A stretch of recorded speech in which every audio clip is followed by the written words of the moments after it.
இதை புரட்சி தலைவி அம்மாவுடைய பிறந்த நாள் என்றால் தமிழகத்தில் இருக்கக்கூடிய அனைத்து மக்களுக்கும் பிறந்த நாள் விழாவாகத்தான் அதை நாம் கழகத்திலும் சரி இல்லாத நிலையிலும் அந்த பிறந்த நாள் விழாவை சிறப்பாக கொண்டாட வேண்டும், ஏழை எளிய மக்களுக்கான நலத்திட்ட உதவிகள் வழங்க வேண்டும் என்று இன்று காலையிலிருந்து அந்த பிறந்த நாள் விழாக்களை எல்லாம் சிறப்பாக கொண்டாடி இருக்கிறோம். நலத்திட்ட உதவிகள் வழங்குவது, மரக்கன்றுகள் நடுவது, விளையாட்டு போட்டிகள் நடத்துவது, இரத்த தான முகாம்கள் செய்வது போன்ற மக்களுக்கு பணி செய்வதே புரட்சி தலைவி அம்மாவுடைய கனவு. தமிழகத்தினுடைய முதலமைச்சராக பொறுப்பேற்று தன் வாழ்நாள் முழுவதும் மக்களுக்காக அர்ப்பணித்த தலைவி புரட்சி தலைவி அம்மா அவர்கள் என்பதை நீங்கள் எல்லாம் அறிவீர்கள். அத்தனை திட்டங்களையும் தொலைநோக்கு திட்டங்களை எல்லாம் கொடுத்தார்கள். நம்ம சட்டமன்ற உறுப்பினர்கள் சொன்னது போல அம்மா ஆட்சியில் அம்மாவுடைய திட்டங்கள் பயன்பெறாத குடும்பங்களை இல்லை என்ற நிலையை உருவாக்கிய தலைவி புரட்சி தலைவி அம்மா அவர்கள். அதுவும் பெண்களுடைய முன்னேற்றத்திற்காக திட்டங்களை கொடுத்தார். சென்ற 5 ஆண்டு காலத்தில் மிக்சி கிரைண்டர் கொடுத்தோம், எல்லாருக்கும் கொடுத்தோம். அப்போ ஒரு பிரச்சனை வந்தது, சக்கரை கார்டு அரிசி கார்டுங்கிற பிரச்சனை வந்தது. அதிகாரிகள் என்ன சொன்னாங்கன்னா, அரிசி சக்கரை கார்டு வச்சிருக்கிறவங்க வசதியானவர்கள், அவர்களுக்கு அந்த திட்டங்கள் போய் சேரக்கூடாது என்று சொல்லி அதனால ஒரு பிரச்சனையே வந்தது. ஆனால் இந்த தமிழகத்தினுடைய முதலமைச்சர் எடப்பாடியார் அவர்கள் அதையெல்லாம் போக்கி யார் யாரெல்லாம் அந்த கார்டுகளை மாற்றிக் கொள்கிறார்களோ அவர்களுக்கு விருப்பப்பட்ட பொழுது மாற்றிக்கொள்ளலாம் என்ற உத்தரவை போட்டு நம்முடைய மாவட்டத்தில் மட்டும் 11,200 கார்டுகள் சக்கரை கடை அரிசி கடை மாற்றிருக்கோம். எதனாலன்னா அம்மா அவர்களுக்கு பொழுது பொங்கல் பரிசு கொடுத்தார். 1 கிலோ சக்கரை, பச்சரிசி, முந்திரி, திராட்சை, கரும்பு, இலவச வேஷ்டி சேலை கொடுத்தாங்க. அப்புறம் 100 ரூபாய் ரொக்கம். ஆனால் தமிழகத்தினுடைய முதலமைச்சர் எடப்பாடியார் அவர்கள் சென்ற ஆண்டும் அதற்கு முதல் ஆண்டும் 2 ஆண்டுகளாக 2,300 கோடி ரூபாய் ஆண்டுக்கு நிதிகளை கொடுத்து தமிழகத்தில் இருக்கக்கூடிய அத்தனை குடும்ப அட்டைகளுக்கும் 1000 ரூபாய் அள்ளி கொடுத்த முதலமைச்சர் எடப்பாடியார். எல்லாரும் பொங்கல் பரிசுக்கு வாங்கணும், 1000 ரூபாய் வாங்கணும். அதுல சக்கரை கார்டு, வெள்ளக்கார்டு, அரிசி கார்டு பிரச்சனை வந்த பொழுது முதல் வருஷம் எல்லாருக்கும் கொடுத்துரு. 2வது வருஷம் சில பேர் நீதிமன்றத்திற்கு போனாங்க. யாருன்னு தெரியும் கொடுக்க, திமுக காரன் கொடுக்கிறது கெடுக்கிறது தான் இருப்பாங்க.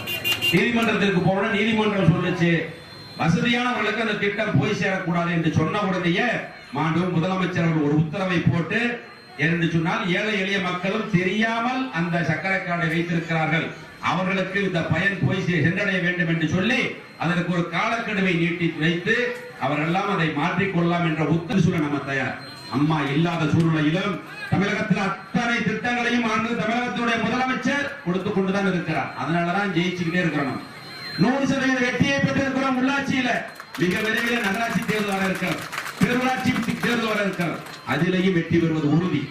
கரூர் மாவட்டம் அதிமுக கோட்டை என்பதை நிரூபித்து காட்ட இருக்கிறோம். உங்களுடைய தயவா நான் அம்மா மக்களுக்கான அரசு, மக்களுக்கான திட்டங்களை கொடுக்கக்கூடிய அரசு அம்மாவுடைய அரசு. திமுக காரன் பொய் சொல்லிட்டு போயிடுவான். அரவக்குறிச்சிக்கு 2 ஏக்கர் நிலம் தரம்னா சரி 3 சென்ட் நிலம், காங்கிரீட் வீடு தரம்னா ஒன்னும் கொடுக்கல, அவ்வளவுதான் முடிஞ்சு போச்சு. அப்புறமா 2,000 டோக்கன் கொடுத்து ஓட்டு வாங்கினாங்க. ஆத்தாலாம் டோக்கன் மடிச்சு சுருக்கு பையில போட்டு இக்கத்திலே வச்சிருக்கு. அடுத்த உள்ள வந்தா பாமவன 2,000 டோக்கனை காட்டுறோம்னு சொல்லி ரெடியா இருக்கிறார். நம்ம அப்படி இல்லை, சொன்னதை மட்டும் செய்யக்கூடிய அரசு அம்மாவுடைய அரசு. அம்மா இருக்கும் பொழுது சொன்னதை மட்டுமல்ல சொல்லாததையும் செய்து காட்டிய தலைவி புரட்சி தலைவி அம்மா அவர்கள் என்பதை நீங்கள் எல்லாம் எண்ணி பார்க்க வேண்டும். அம்மாவுடைய ஆட்சியில தான் தமிழகம் எல்லா துறையிலும் முன்னேறி இருக்கிறது. எந்த துறையிலும் நம் முன்னேறி இன்று மத்திய அரசு தமிழகத்திற்கு ஆளுமைக்கான சிறந்த ஆளுமைக்கான முதல் விருதை கொடுத்து முதல் இடத்தை பிடித்த மாநிலம் அம்மாவுடைய அரசு ஆளுகின்ற தமிழகம் என்பதை எண்ணி பார்க்க வேண்டும். அதே போல நம்முடைய பகுதிகளில் நீங்க எல்லாம் மேலப்பாளையம், கோயம்பள்ளி, கணப்பரட்டி பகுதியில் இருக்கக்கூடிய மக்கள் மிக விரைவில் நம்ம அம்மா மெடிக்கல் காலேஜ் கொடுத்தாங்க கரூர். இந்த இடத்துல இருந்து பார்த்தா பிரம்மாண்டமா தெரியும். 5ஆம் தேதி மாண்பு முதலமைச்சர் கரூர் நகருக்கு வருகிறது. மருத்துவக் கல்லூரி மருத்துவமனையுடைய மிக பிரம்மாண்டமான கட்டிடத்தை மக்கள் பயன்பாட்டிற்காக ஒப்படைக்க இருக்கிறார். 300 கோடி ரூபாய் அம்மா ஆட்சியில கொடுத்தது. ஆனால் ஒரு சிலர் சுயநலத்திற்காக காவேரி கரையில தனக்கு வேண்டிய இடத்திலே கட்டுவதற்கு ஏற்பாடு செய்தார்கள். சுப்ரீம் கோர்ட் உச்ச நீதிமன்றம் வரை சென்று வெற்றி பெற்று இன்று நகரின் மைய பகுதியில ஏழை எளிய மக்கள் பயன்படுகின்ற வகையில 700 படுக்கைகள் கொண்ட 150 மாணவர்கள் பயிலக்கூடிய மருத்துவமனையுடன் கூடிய மருத்துவக் கல்லூரியை அமைத்திருக்கிறோம். அந்த பகுதியுடைய வளர்ச்சிக்காக சாலைகள், கழிவர்கள், வடிகால் வசதிகள், தெருவிளக்குகளுக்காக 14.5 கோடி ரூபாய்க்கான திட்டம் தயாரிக்கப்பட்டு அரசினுடைய பார்வைக்கு முதலமைச்சருடைய பார்வைக்கு அனுப்பப்பட்டிருக்கிறது. மிக விரைவில் அதற்கு அனுமதி கிடைத்தவுடன் இந்த பகுதியுடைய அனைத்து வேலைகளும், அடிப்படை வசதி அனைத்தும் செய்து கொடுக்கப்படும். அதே போல சமப்பெரட்டி என்பது கிராம ஊராட்சியாக இருந்தது, இன்னும் நகராட்சியோடு இணைக்கப்பட்டிருக்கிறது. நகராட்சிக்கு தேவையான அத்தனை வசதிகளும் அதற்கு கிடையாது. குடிநீர் ஸ்கீம் கிடையாது, பழைய ஸ்கீம் தான் இருக்கு. அதையும் சேர்த்து மருத்துவக் கல்லூரிக்கும் சேர்த்து குடிநீர் வடிகால் வாரியத்தின் மூலமாக திட்டம் தயாரிக்கப்பட்டு அரசினுடைய கவனத்திற்கு, முதலமைச்சருடைய கவனத்திற்கு எடுத்துச் சென்றிருக்கிறோம். இணைக்கக்கூடிய வகையில் அமராவதி கட்டப்படுகின்ற பாலத்தை இணைத்து சுற்றுவட்ட சாலை அமைத்துக் கொடுக்கப்படும் என்பதையும் நேரத்தில் தெரிவித்துக் கொள்கிறேன். மிக விரைவில் அதற்கான வழக்கு நீதிமன்றத்தில் இருக்கிறது. முடித்து அந்த சுற்றுவட்ட சாலை அமைத்துக் கொடுக்கப்படும். அதே போல சட்டமன்ற உறுப்பினர் அவர்கள் சொன்னது போல, தானேஷ் அவர்கள் சொன்னது போல, மேலப்பாளையம் கோயம்பேடு இடையே அமராவதியிலே ஒரு தடுப்பணை கட்டுவதற்கு வேண்டும் என்று கோரிக்கை வைக்கிறோம். அதை மாண்பு முதலமைச்சர் அவர்கள் பரிசீலித்து அதற்கு உண்டான திட்ட அறிக்கையை தயார் செய்ய வேண்டும் என்று உத்தரவிட்டிருக்கிறார். அந்த தடுப்பணையும் பெற்றுக் கொடுக்கப்படும் என்பதை இந்த நேரத்தில் அன்போடு தெரிவித்துக் கொண்டு, இது அம்மாவுடைய அரசு, இது மக்களுக்கான அரசு என்பதை நீங்கள் மனதில் வைத்து, புரட்சித் தலைவி அம்மா அவர்கள் உங்களுக்காக வாழ்ந்து மறைந்தவர், தமிழக மக்களுக்காக வாழ்ந்து மறைந்த தலைவி, தமிழக மக்கள் மனதில் நீங்காமல் நிறைந்திருக்கக்கூடிய புரட்சித் தலைவி அம்மாவுடைய அரசை வழிநடத்திக் கொண்டிருக்கக்கூடிய தமிழகத்துடைய முதலமைச்சர் எடப்பாடியார் அவர்கள் அத்தனை திட்டங்களை கொடுத்து இன்று மக்களுக்கான ஆட்சி நடத்தி கொண்டிருக்கிறார். நீங்க நல்லா டிவி பார்ப்பீங்க, பேப்பர் பார்க்கக்கூடிய படிச்சு பிள்ளைங்க இருக்கிறீங்க. தஞ்சை டெல்டா மாவட்டத்தை பாதுகாக்கப்பட்ட வேளாண் மண்டலமாக அறிவிக்க வேண்டும் என்று சட்டம் கொண்டு வந்த அரசு அம்மாவுடைய அரசு. திமுக தரம் வெறுவாயிரம் பேசுவார், எதையுமே செய்ய.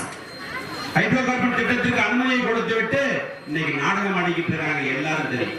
இன்னைக்கு குடியுரிமை சட்டத்தை மத்திய அரசு கொண்டு வந்திருக்கக்கூடிய குடியுரிமை சட்டத்தை சிறுபான்மை மக்களுக்கு எதிராக திசை திருப்பி அதிலே ஓட்டுகளை பெறலாம் என்று ஓட்டு கணக்கில் மக்களை திசை திருப்பி போராட்டங்களை தூண்டிவிடக்கூடிய அரசாகத்தான் என்று தூண்டிவிடக்கூடிய இயக்கமாகத்தான் திமுக இருக்கிறார்.